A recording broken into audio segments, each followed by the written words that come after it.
Bangladesh financial intelligence ইউনিটের BFIU সাবেক প্রধান মাসুদ বিশ্বাসকে গ্রেপ্তার করা হয়েছে।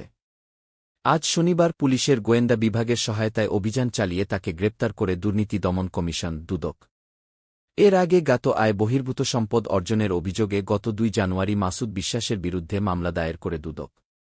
ওই মামলায় তাকে গ্রেপ্তার দেখিয়ে সংস্থাটির উপপরিচালক গুলশান আনোয়ার প্রধানের নেতৃত্বে একটি টিম তাকে আদালতে হাজির করবে বলে জানা গেছে।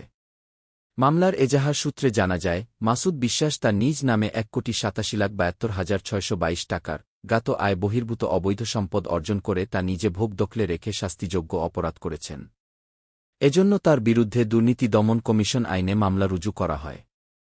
এছাড়া মাসুদ বিশ্বাসের স্ত্রী কামরুন নাহারের নিজ নামে 72,56,999 টাকার আয় বহির্ভূত অবৈধ সম্পদের তথ্য পাওয়ায় তার বিরুদ্ধে দুর্নীতি দমন কমিশন আইনে পৃথক সম্পদ বিবরণী নোটিশ জারির অনুমোদন দেওয়া হয়।